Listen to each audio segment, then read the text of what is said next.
Hey everybody, I'm Tina Brock, the producing artistic director here at the Idiopathic Ridiculopathy Consortium and your host for Into the Absurd. It's 5 o'clock on Saturday, and you know what that means. That means that we are here at the dinner table Into the Absurd, and I'm coming to you today virtually from the Ice Cream Parlor, which is the Netflix series Stranger Things. And we thought that would be a great setting for a conversation today with someone whose work I've been enamored with for some time. That's John Rosenberg at HelloFresh Theater. And I want to, before we get John to the table, I want to thank Erica Holscher and Bob Schmidt, who are serving as our front of house people today as they get everybody seated in the Zoom room around the table and also on Facebook Live. And if you're joining us and you have questions for John, if you're in the Zoom dining room, you can put them in the chat box and we'll get to them over the course of this next 50 minutes. And if you are not on the IRC mailing list and you head on over to the IRC's website, you'll get an email from us every week letting you know who the guest is going to be for the upcoming week. And it's our job, or our self-appointed job, if you will, to highlight the work and the creative passions of people in this community and around the country who are doing really interesting things before COVID, now, and in the future. So we wanted to get to know these people for a long time, and well, we decided we were going to do it. So thus, Into the Absurd was born. So thanks for being with us and spread the word. John Rosenberg. John is the brains behind HelloFresh Theater here in Philadelphia, and I have so many questions for him about the way in which he thinks about theater, his influences, and just the great work that he's been creating since the time he's been in Philadelphia, San Francisco, Los Angeles, all around the country. So let's get on with it. John Rosenberg, welcome to Into the Absurd. Thank you. Thanks for being here. How are you? I'm good. I'm good. I want to, just for those folks who are tuning in who have not seen your work or don't know about HelloFresh, I want to start at the beginning. Not the very beginning, but the beginning when you came to Philadelphia and started HelloFresh. And talk about your choice to start a theater, to buy, to get a building, to start a theater in Kensington, correct? Yeah, in Kensington. And so what was the thinking there? I mean, I think so the long story short is my wife is from Philadelphia. We met in California, and we were living in San Francisco for a long time. And she had an opportunity to run her dad's property management company. And so she's like, hey, let's move to Philly. So we moved to Philly, and part of it was that I would build a theater in a warehouse in Kensington. So that was kind of the idea. So I had a retirement account from a nonprofit job, and I basically cashed it out and bought a bunch of lights, and we built a small black box theater in Kensington. Yeah.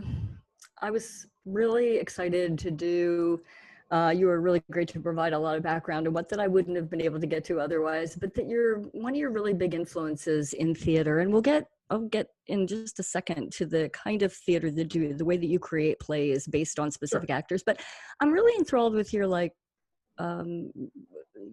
devotion, dedication, and listing your mom as a huge influence. She has a theater in the Bronx. She does.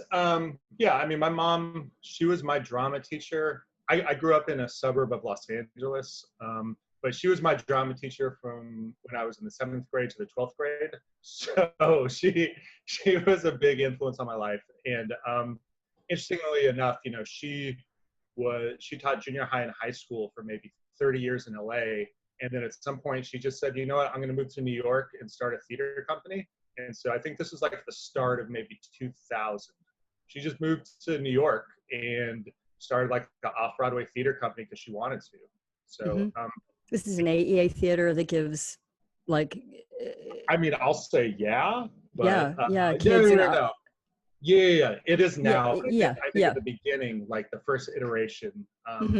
So yeah, she runs a theater company in New York. She still teaches. She's been teaching for maybe 50 years. As I was saying to you earlier, Tina, she's way more interesting than me. So I don't know. The the fruit doesn't fall far from the tree. So that's so cool. What was it like to have her as a, like a, was that in any way sort of unusual for you to have her as a drama teacher? I mean, was it harder for you to perform because it was your mom, or like to follow direction, or? I think it would be different if like I was raised by a different parent and then they dropped me off at her house and then I was like, wait a minute. No, I mean, I basically grew up in a house where there was always students there. There was always some version of theater happening. You know, I mean, I remember the first time I ever realized I was going to die was we went to go see a version of 42nd Street. And at some point, some dude gets shot on stage. And I might have been like 5 or 6, but I realized that I was going to die one day. I was like, wow. But I don't know. So it's like, I guess it's like for people that have lawyers as parents, you kind of just grow up in the culture of where you're from. So that's interesting, like the existentialist moment watching 42nd Street. Yeah. Right? Like, I mean, I don't think I've messed with it since, but yeah. Like, I remember the dude getting shot on stage, and I think I was like screaming in the audience. Or it's possible I made up the whole memory, and my parents would be like, "You're just making stuff up." You were so bored that you were just like, nah, some guy needs to get shot right now on that stage. So like, tell me about, you know, you create work for specific actors, and I've seen you post before and feel, you know, hey, listen guys, I'm making work if you're an actor that wants to create something with me. So let's say I write to you, John, and do you have some, because you're a director, you're a writer, you have things you've written, do you say, you know, Tina Brock would be good for that play, or do you get to know me for a while and then do you create something together, or how does that work? Yeah, I think, you know, originally what happened was the first 2 plays I ever did, I like wrote them and I tried to find actors to match it. And I got lucky because I found actors to match it, but it didn't make sense to me trying to, you know, you write something and you try to shove somebody into it. I understand that's part of like acting, like you're supposed to act like somebody, but a big piece of it for me is like, because I do, you know, DIY independent theater, is how do you create emotional investment for actors? Like, you know, if you're writing something original, they're gonna be like, like if you're gonna trick actors into doing something in a warehouse in Kensington, it has to be interesting to them beyond just the work. And so I think another thing is I really love to ask questions. I always love to understand people and try to understand who they are. So a lot of it is, for me, finding actors who are dumb enough to work with me, and then building characters and stories that are interesting to them that are partly based off their lives a little bit. So how do you get underneath of that? Do you just spend time talking to them, or do you like drink a lot of coffee, or? It's different with each actor. And, you know, I have different relationships, you know, because I've probably done, I don't know how many of these I've done, but like every actor I engage differently. You know, some people I'll send lists of questions and they enjoy just writing back. Some people like to walk and talk, not anymore, but it's just kind of like figuring out who people are. And part of what I do is create these characters that are based off of my perception of them.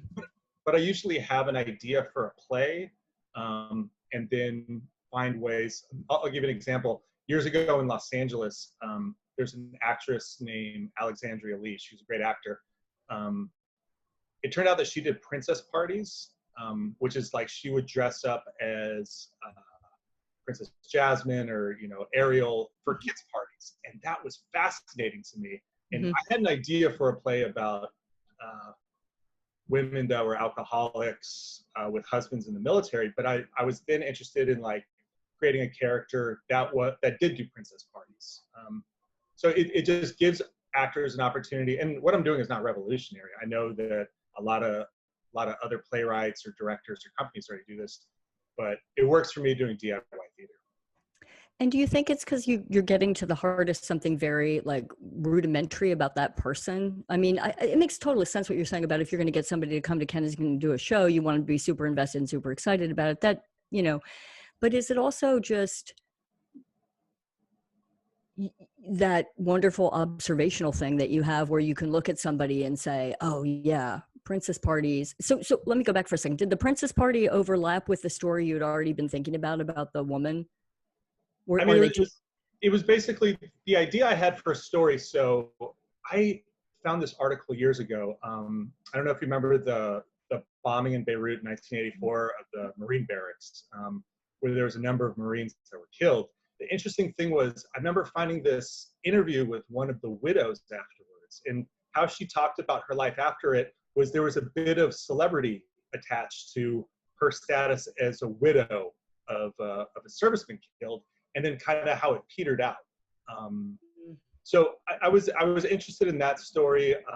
It's basically, each play I do kind of is a collision of my personal life, people I know, ideas, and then I kind of plug the actors into it. So each one is a composite of different things.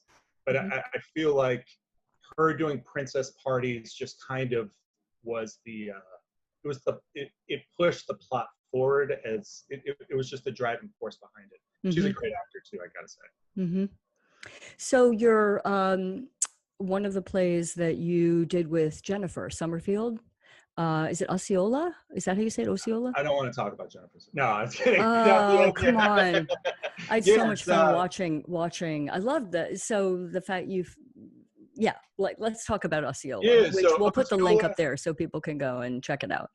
Osceola, it was basically, like I said, each play I do is based off of somebody I love. So this play was about my mom's mom, and she grew up, my mom's mom, her name was Anne. She grew up in Utah, and she was adopted, and she ran away from a Mormon family. And my grandfather found her on the side of the road. Basically, the point being, like, I never met her. She passed away before I was ever born. So I was interested in trying to imagine what her life was. And I love Jennifer. I had worked with her before, and it always annoyed me that she's never been nominated for a Barrymore. So I was like, you know what? I want to write a character-driven play just about you to try to get you a nomination. But yeah, so it's again that collision of different pieces. Something very personal to me, a chance to create a character for an actor. And so for Jennifer in the play, it's a long monologue. It's an hour-long monologue. Yeah. But I knew that she could handle it. Was she improvising parts of that, or was she really staying to script and she was just 100% on script? Wow. I was in it with her, and I think I had 3 lines in the play, and I don't like memorizing. I don't like being told what to say. So I would always drop, and I had 3 cues in the play, and I wrote the play, but I would always give it to her at the wrong time. It wasn't on purpose. It wasn't on purpose, but no, there was no improv with Jennifer. Jennifer, she was there to, she attacked it. She memorized it. So I loved the filming of it too. It was Kyle Cassidy. Yeah. So Kyle that's Jennifer's husband.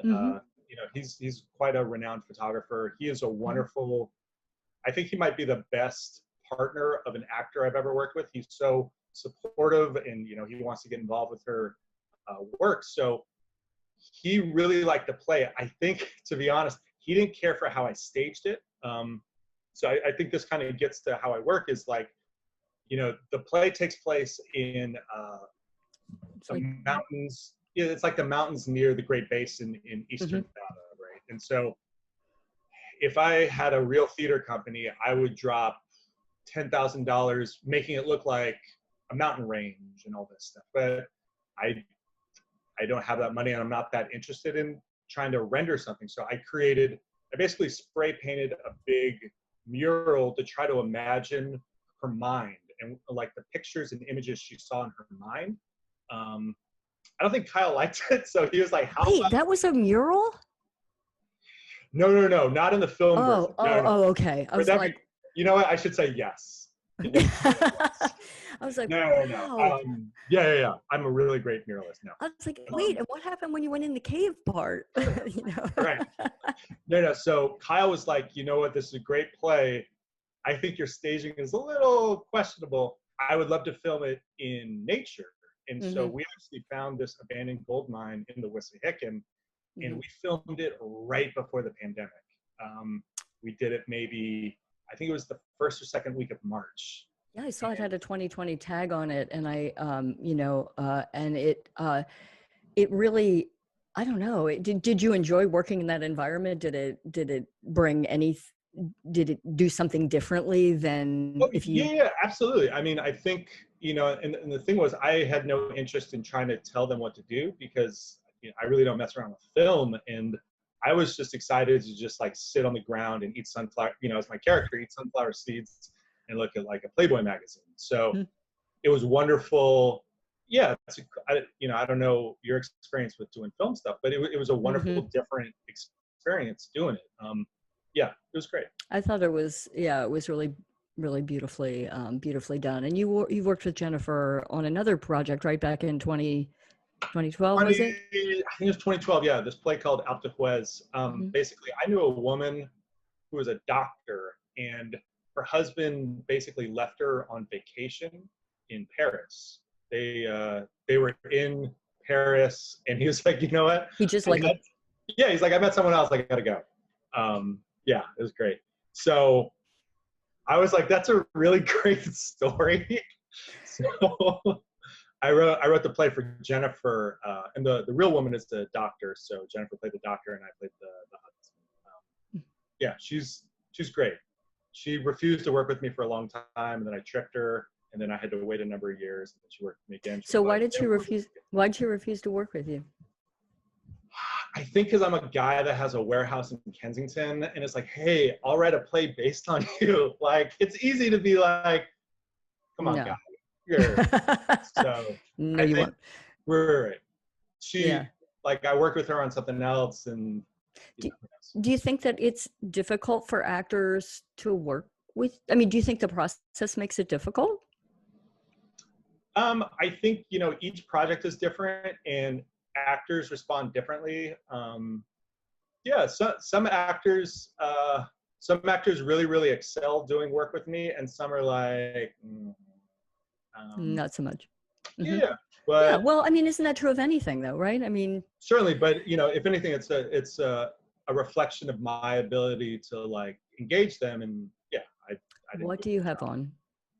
Oh, this is a fur. This It's is a fun. lovely. This is a fun I was fur. like, what is that, a cat? No, this is a All of a fox sudden I fur. looked, I was like, wait, is that a cat?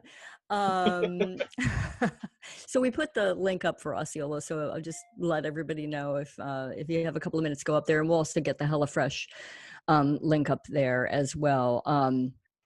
So let's talk about, I've got so many questions about your latest project, which I can't pronounce. Neither can I. And what are we going to call? Do you want me to try? Can you pronounce something? And it's called, isn't it like your made up name for, is it woman slaughter? Yeah, it's woman slaughter in like the idea of the term manslaughter. Like if someone kills someone in a car accident, but they don't mean it's manslaughter. Uh, it's like a rough translation of that word. If you want to say it, I would love to hear you say it because I don't know how to say it. Hold on. I've got all of my, We could say it at the we'll same get time. to that in a second. All right. Wait a minute. I'm just going to give it a go. Okay. We'll say it at 1, the same time. 2, 3. Frauenschlläechtere. Frauenschlläechtere. Oh my gosh! Now we know Hey, what we the were name pretty is. close. Yeah. I mean, Fantastic.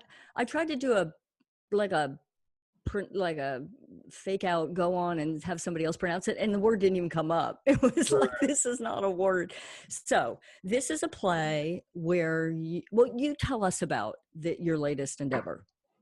So I think when the pandemic happened, it's obviously terrible and life crushing, but I saw it as a really, really great opportunity to try to figure out different ways of doing plays. I think, I kind of at the beginning was like, it's like live theater that we know it's not going to happen for a long time. And I think there's a lot of wonderful people that are doing it right now and are bravely creating in-person live work.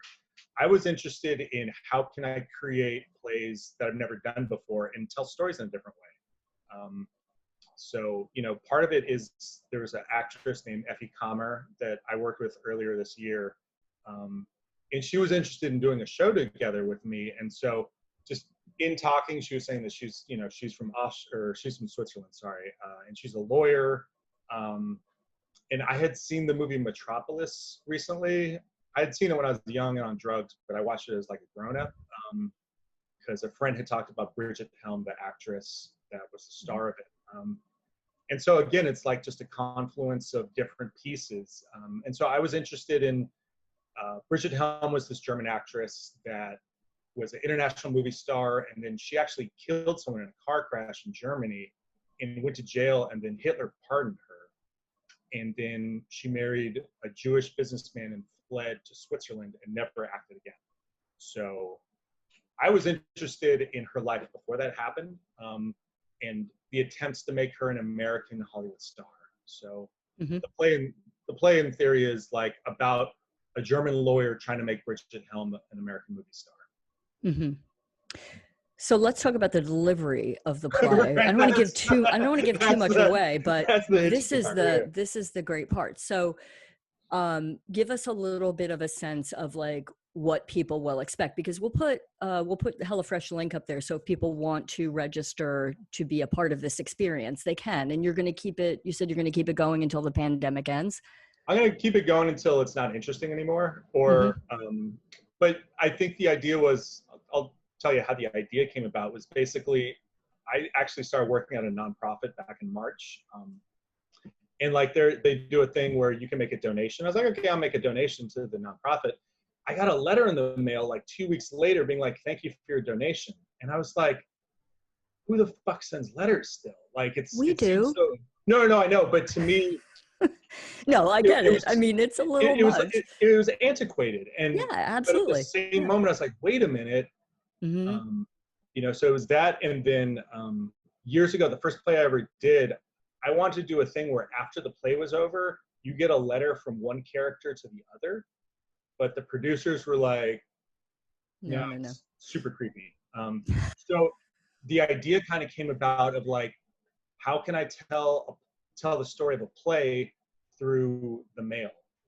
So that's what it is. But isn't like, you know, yeah, because we considered giving, like we still, you know, we'll do fundraising campaigns or whatnot through the mail. And, you know, there's this period where we probably should be thinking about, you know, conservation of resources. And that's a really important thing to be thinking about, you know, and yet there's something very special about getting, particularly in the last month, getting a letter, because you never know when it's going to arrive anymore, you know, and getting a letter, it just feels very personal again, you know?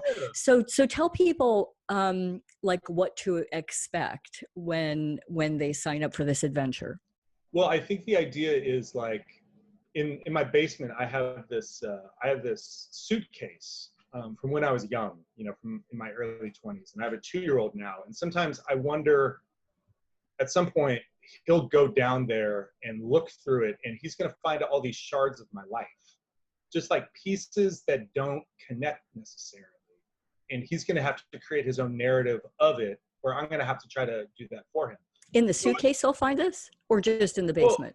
Well, yeah, just in the basement. I have a suitcase with just like stuff when I was in my early 20s. So I was just interested in, I wasn't interested in doing how do you say it, an epistolary play, where it's like letters and then a letter sent back and then a letter and like the play is told in a narrative. Like Dracula or something like that. I was interested in how can I just, you know, another thing is I don't like explaining a ton of stuff to an audience because I feel audiences aren't given the proper respect for their intelligence. And so I was interested in just sending pieces of a person's life, very disparate pieces that slowly kind of come together to tell a story. So what people, to answer your question from 20 minutes ago, what people get are just pieces of a life that it's not a puzzle. It's not something that needs to, you know, it's not like who killed Laura Palmer or like, it's not driven in that direction unless people want it to be, but it's just, what do you remember of a long time ago from your own life? So it's just the disparate pieces that make up our memories. So, yeah. And then in episode or part 4, right, I received a voice or a a audio recording of a Right. conversation. Now, was that you? Was Yeah, that you in the recording? that was me and Effie. Yeah. Effie, right? Okay. So let me ask you this: did you think about each of the pieces as before you all started in the project, or are so it's changing? The next piece will be developed as you go. Yeah, and the beautiful part is like, you know, and I think this speaks to the relationships I like to create with actors, is so much of this is based off of Effie and Effie's perception of the world and me trying to guess who she is as a person. So a lot, you know, every Friday we talk on the phone at 1:00. We just talk for an hour about her life as a lawyer, what interests her about theater, and always something out of it, something emerges, something that we're interested in capturing.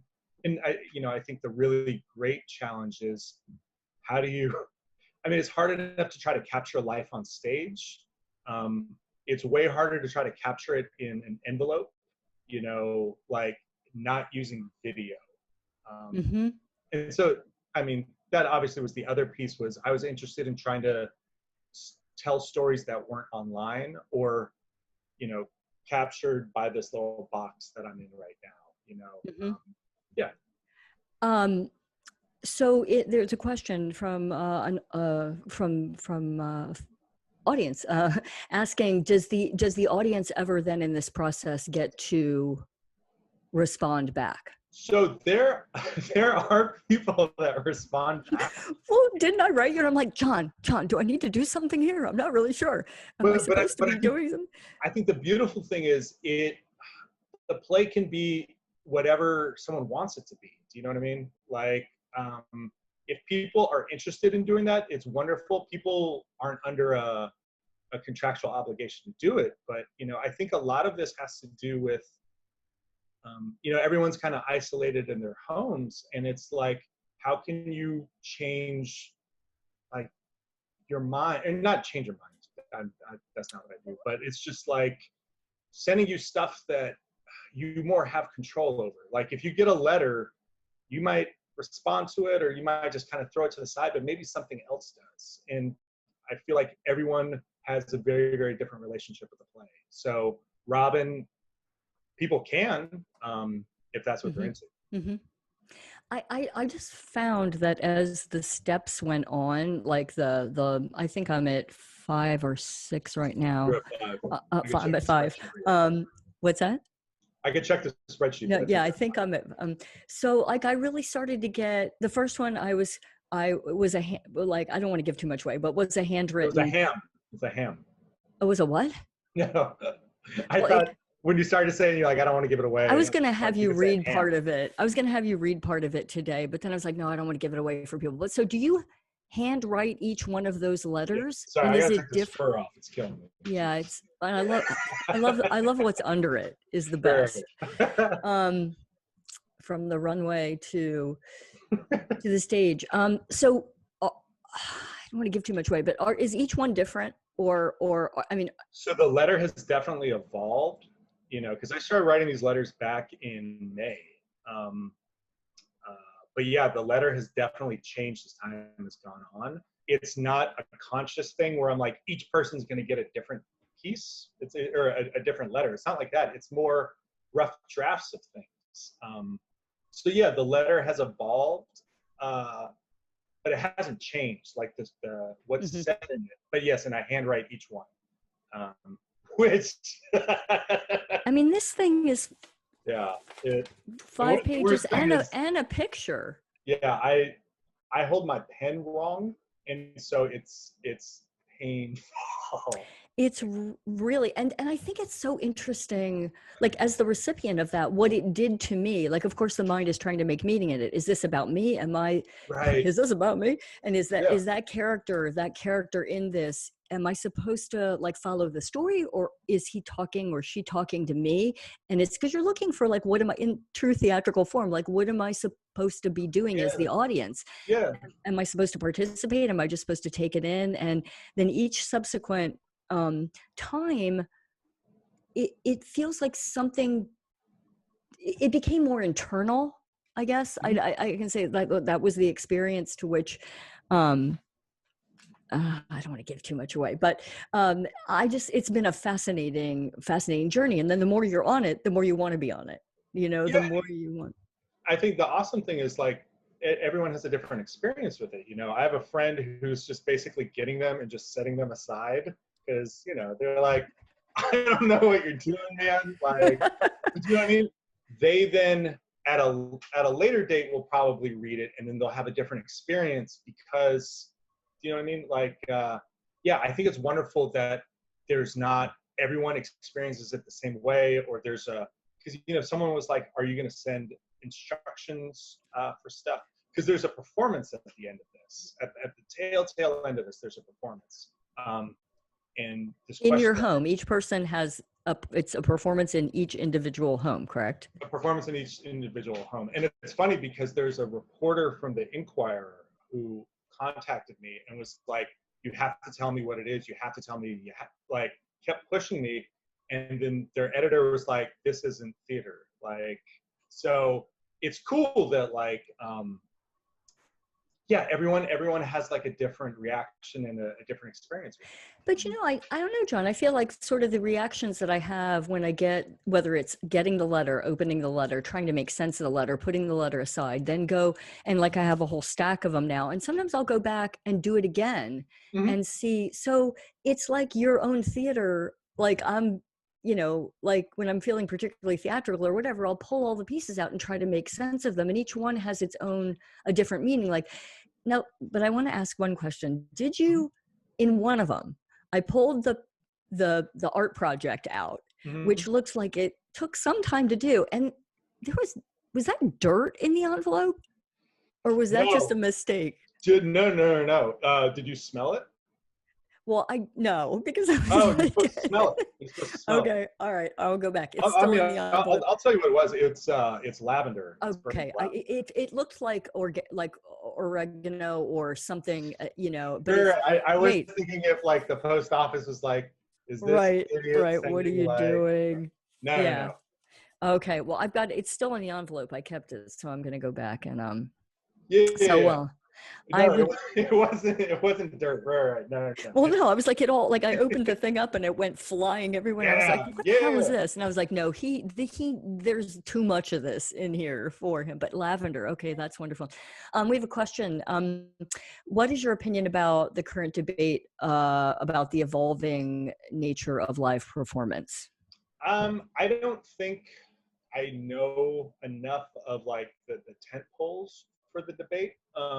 What I do know is I think I think something that I believe is true with anything is anything could be good and anything can be bad. Like, I don't really like heavy metal music, but if it's done correct, I'd be like, I see that that's good. Um, so I am not interested right now in doing Zoom theater, but that doesn't mean there isn't fantastic Zoom theater happening. Like, I think it's true with anything. Like, anything could be good, anything could be bad. Like, Mm-hmm. something I always think about is just because I do DIY theater, that doesn't make it good.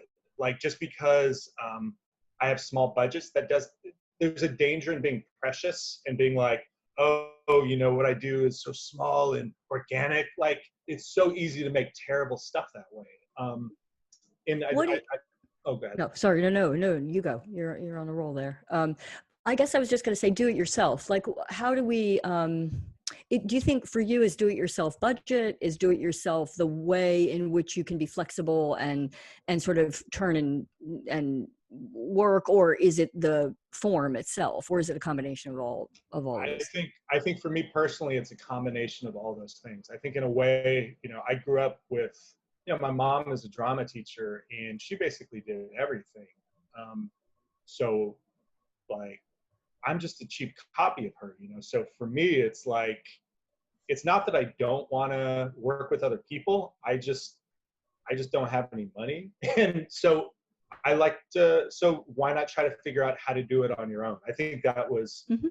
between that and like, I read a book about John Cassavetes like 10 years ago, who's, like, he wasn't really DIY because he like was a TV actor, so he was rich. But just that idea of creating the stories that you want to see and doing it with a very small budget. And I think for me, it's the story is the most important thing, and the highest production value I have are the actors.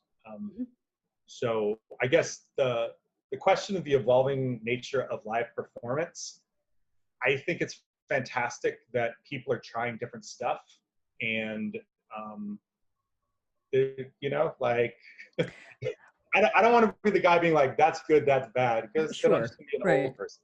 Well, I do think it's really interesting how even in context, you know, in light of that question, this sort of live performance now becomes, at least with your latest project, which we'll call Frau, where I'm basically having a live performance internally with myself and you who aren't in the room about what you want me to do. Like, I mean, I'm, you know, like, I wonder what John, and it's so odd how you're thinking about, I wonder, it's like that odd thing when you're sitting in an audience and all of a sudden there's participation and you're like, am I supposed to stand up and do something, or what do I need to do?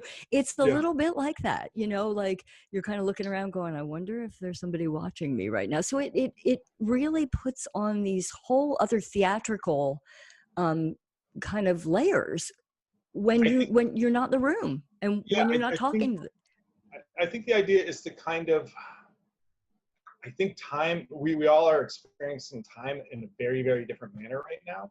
And, you know, when I first met my wife, I sent her a letter every day for 6 months. And there's just something about time right now where I feel like people have so much time with themselves and with their own thoughts that, yeah, I mean, not to give it away, but it is, how can I create theater in your mind that isn't, so I feel like if I do something on Zoom, it's just the next thing you're going to watch until the thing after, and then it becomes the next thing you watch, and then you watch something else, and then, you know. I feel like this experience is probably one of the more I mean, certainly, I mean, I haven't gone out, you know, except basically to do what we're all doing to get here and there. But the point is, like, it's been a very theatrical experience, both from that's fantastic. Anticipation of like, when's the next letter going to arrive? Like, you know, to what am I supposed to do with this letter? To what is he trying to tell me? What is this story? And then I kind of forgot a little bit about the story that you're working with, except when I got one of them, the poster, and then I was reminded again, oh right, we're in a story. Yeah, and I think that's the beauty of it, is like, and this is also a challenge for myself of how can I find different ways of telling stories, you know? Like, I'm used to, like, I personally love, most plays I write take place, you know, it's like one scene, the hour and a half in the life of people, and it's such a great opportunity for me to try to learn to do something different, where time, like, we have a lot of time right now, and how can we use that to our advantage? Well, I just would say, as a recipient of that, my experience has been that it's really provocative in ways that that are ongoing. It's like this production that keeps going on, this story that keeps. I'm so glad you're coming through. I'm so into it. Like that. Yeah, and I know that there's someone else that gets it in the mail and is like, I just haven't gotten around to telling this guy to stop saying it.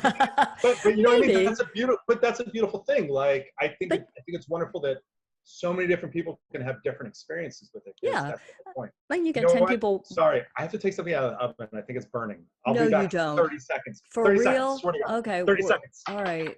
So I'm just gonna like totally tap dance and vamp for a second and look at some questions in here. So Erica has got a question. That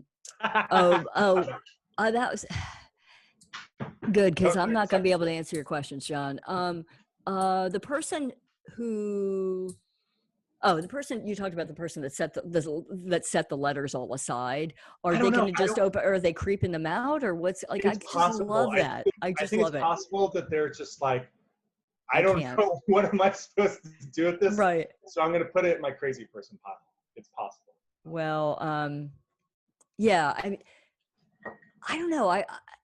The going back over them and reading them again, trying to make the puzzle, trying to make make it, see if I can, the mind needing to make something of it. Like, I'm perfectly fine that it's just this experience that I'm having internally and I'm really enjoying that. But there's always this thing of wanting to like figure out how they go together. And I think that that may say, you know, you're putting a light or a mirror on our own psychology of ourselves, you know?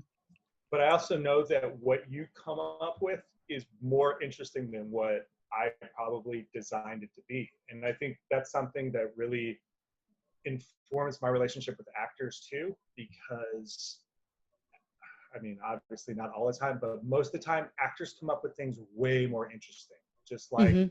in the imagination or their interpretations of things. Yeah. So yeah, I think it's not interesting if this is just like a paint by numbers, choose your own adventure type thing. Yeah, you're gonna come up with something way more interesting than what I thought it was gonna be.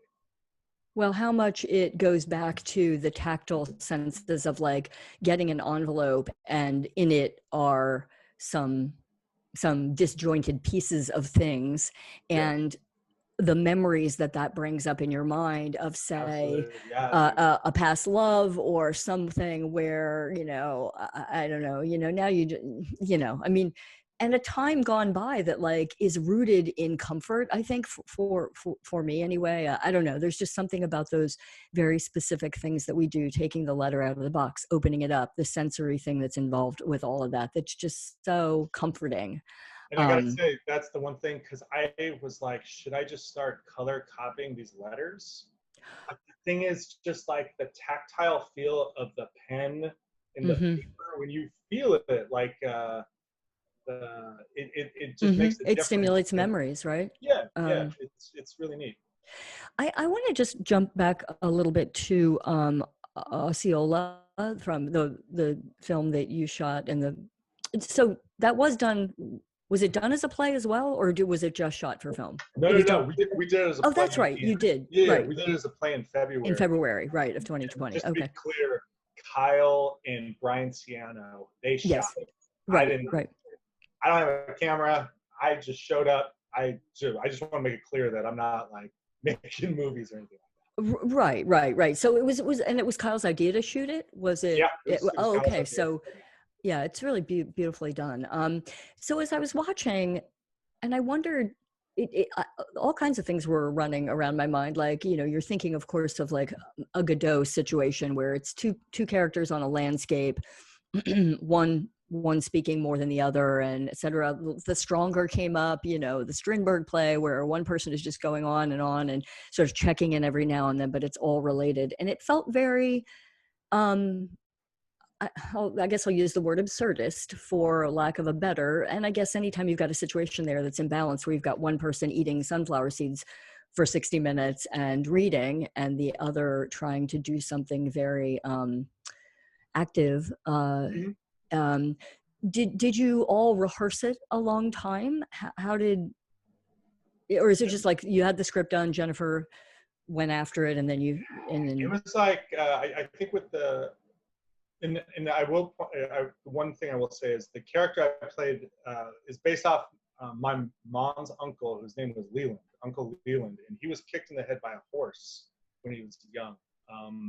And he didn't talk a lot. He said some stuff, but I think I was interested in how can you let like a conversation happen with a person who's like kicked in the head by a horse, but not reduce him to like, tell me about the rabbits, George. But like for the rehearsing, it was more about Jennifer just feeling comfortable getting off a book. mm-hmm. So most of it was just us, her, and she would memorize like pages at a time. Yeah. So we tried different things and like times when they would like move or whatever, but it was more about her just getting off a book and feeling comfortable Mm-hmm. with it. Yeah. And going back to Leland, Mhm. uh, did that, was it the act of getting kicked in the head by a horse that sort of, did that change his life? I mean, Yeah, that, what was, that changed his life. But I think the funny thing is obviously this is called, Into the Absurd. I do traffic a lot in the absurd, but I think in a different way that you do. Mhm. I think what interests me is just like those times in my life when either I'll be in a bad mood and I'll give someone the silent treatment, or do you know what I mean? Just like within a family, interpersonal relationships that are incredibly absurd. Uh, So from a communication standpoint, really, from a that's more where you're coming at communications, it from than an existential crisis. yeah, I mean, They can be. I guess they're all tied together, but for me, it's like power tactics, the absurdity. One of my favorite things is when characters think they're smart or take themselves too seriously, and the absurdity of that. And so I love trying to capture people. Right. Yeah. Being very smart. And are you political at all? I mean, does politics ever come into your work, your writing? Yeah, I mean, all the plays I do are political, definitely. I think writers have different ways of going about it, but I think you can pinpoint my politics in all my work. It shows up, but I think the important thing for me too in my work is there's something I'm interested in capturing about Americans. So a lot of it is just the casual racism of being like a white American. Just the sexism. It's a lot of different stuff. But yeah, the politics are definitely in there. Yeah. But I don't do like agitprop stuff because that's just not me. But yeah. Hold on a sec. I'm reading.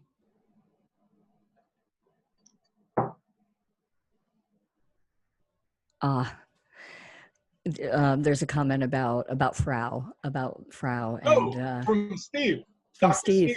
I Dr. Steve. recognize his name from the mailing list for sending out. Yeah. See, can I just say real quick, this is a wonderful thing for me is because I send out a ton of these, right? I don't know if people like it or if they get it. You know what I mean? Mm-hmm. So I've been sending stuff to Steve for months, and it's very gratifying for me to read what he's saying. Do you know what I mean? Yeah, that's what I was going to ask you is so we've got all this stuff that goes on from our end when we get the letter, which is like, what do I do? Do I supposed to do anything? How do I figure this out? We move from that, but like on your end, what is it like for you? Isn't that like how does it feel? Do you feel like you want, I mean, you did just say it's nice to hear what people are saying, but is that feel like a piece that you want to get in there and like do more with? I mean, I think it's like, there's a danger in that, I think, for myself. Like I don't want to be boring this. I'm never going to be like satisfied with any of my work, because I think it's like, it's just about the work, but like it's gratifying to hear that people enjoy something. But yeah, I mean, I'm always going to find like a pessimistic thing regarding it. But it's cool. It's just like a nice little thing to hear, like hearing from you that you're enjoying it and just the experience you have with it. It's fantastic. Mm-hmm. I mean, it's a very theatrical experience. It's a one-person show, like, but it'd be great if all of a sudden it got really boring. You're like, oh shit.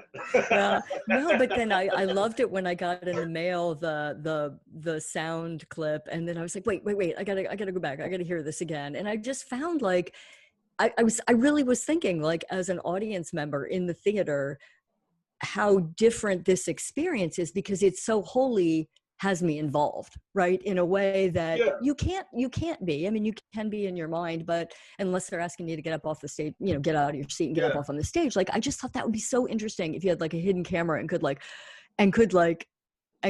record people's reactions to this. So I watch people through the window. I'd be like out there trying to see like what they're doing. And I will say one idea I had that I don't think I'm going to do, but it's amazing to me, the idea of like, I'm sending all this stuff to you, right? And like, if when the pandemic is over, you stage a play starring the actress as the character, you walk in there with so much prior knowledge regarding her and her life that it changes your relationship with watching something, as opposed to something where in an hour and a half you need to get person, place, idea, all the exposition. Yeah. And think of all, you're right, like you say, think of all like I would come into the theater with, just my own personal experience, like being so invested in the story up to this point, to be able to come in and see whether it's, if it culminates in a performance in my home, then that happens there. But I'd also love to see the next chapter of it, where it actually continues on your stage in your theater. And I'm going to be doing this for the rest of my life. That's yeah. I mean, when you set out to do it, did you, it was because of the pandemic and it was because of a different form, but you really, or how did you think about the different ways? It was just like, I think I'm going to do this aspect now. Mm-hmm. I'm It's just like going to talking to Effie each week and like just thinking, because the challenge is, how can you not repeat yourself, and how can you send different shards of a life where you don't repeat yourself? So the challenge is, it'd be neat if I had it all planned out, but I don't. It's every week is a different thing. But isn't it so interesting that each day feels like it's so different, like nothing. So on one hand, like very little changes, and then each day so much changes. So that could be exciting. I think it's almost like, you're writing it, right? You're writing it each day, and there's so much head change, I think, for so many people in each day, right? Yeah. It's funny because, but there's an actual pattern now where I usually do it on Wednesdays. It usually comes, I like think of it and I start doing it on a Wednesday and then send it out on a Thursday. I don't know why, but it's kind of like I don't know if it'll change, but yeah.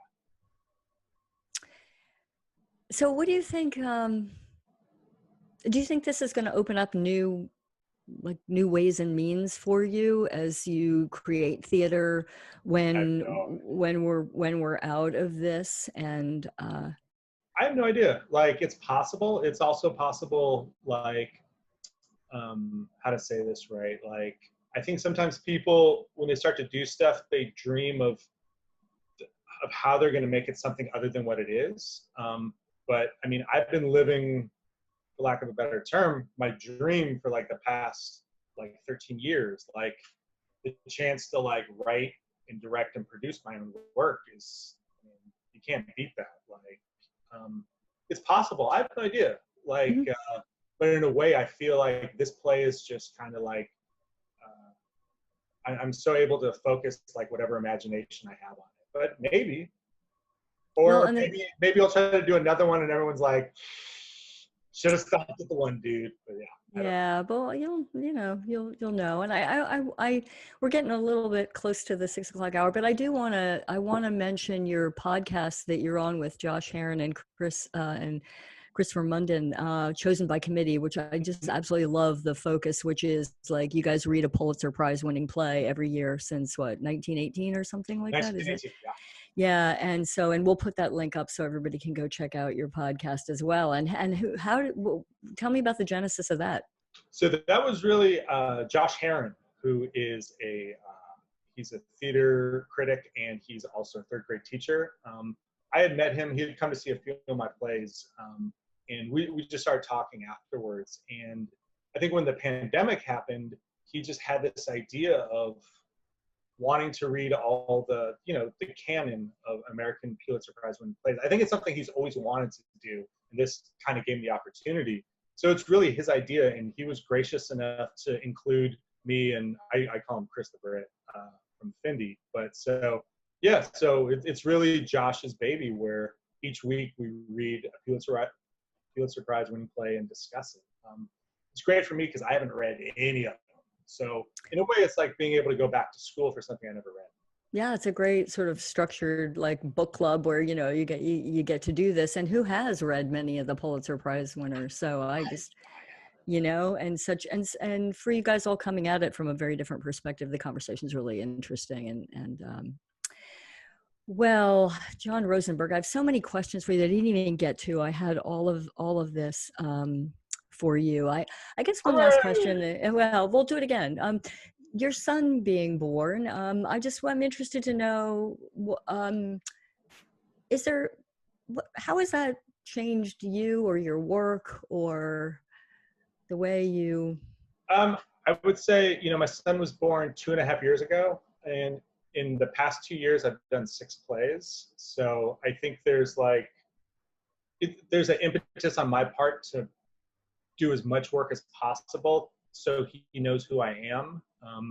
I named my son Calvero, who is the name of Charlie Chaplin's character in Limelight, because it's Charlie Chaplin wrote a movie about his father that was an alcoholic vaudevillian named Calvero, and so I named my son Calvero. It's beautiful. Yeah, but I got to say, not to belabor it, but I drank for a long time, and I remember when I stopped drinking, being scared that I wouldn't be able to write anymore, like not knowing if I'd be able to do it. And when I had a kid, I was scared if I was going to be able to write plays or whatever. But I think it's like anybody that has a dream, and if they want to do it, they figure out a way to do it. So I'm working more than I ever have before. It might be bad work, but I'm pumping it out. Well, you feel like it's really really flowing. So do you think like that opened your heart in a way, or opened it to different things? I've always had a huge heart. But I don't know. I guess it's just like in Pictionary with the thing where you turn it for the time. Mm-hmm. It's like once I had a kid, it's like time, and it's like you gotta make more work. Mm-hmm. You have to impress your kid and make them. Yeah. Well, look what your mom did for you by exposing you to the theater, and you have such a great experience having grown up in it. And yeah, I'm trying to do the same for my son, and maybe he'll be like, "This was stupid. I'm gonna go make it." Dad, that letter thing with the lavender. What was that? Well, John Rosenberg, it's been just a pleasure to talk to you. Thank you for all the work you're doing in Philadelphia, and go Lakers. And I really, what's that? Oh, I was just saying thank you. I just can't even wait for my next installment of what I'll call. Wait 3 months before I send it to you. I'll be like, now I've got your email address. I'll be like, John. And I just really encourage everybody to go check out HelloFresh Theater, and we'll put the links up there, and we'll make sure when we post the videos and everything, and all that stuff is there. So John, listen, thank you so much. Thank you. I had a great time. Thank you very much. Oh, you're very welcome. I can't wait to keep this conversation going now and in the future. So be well. Thank you.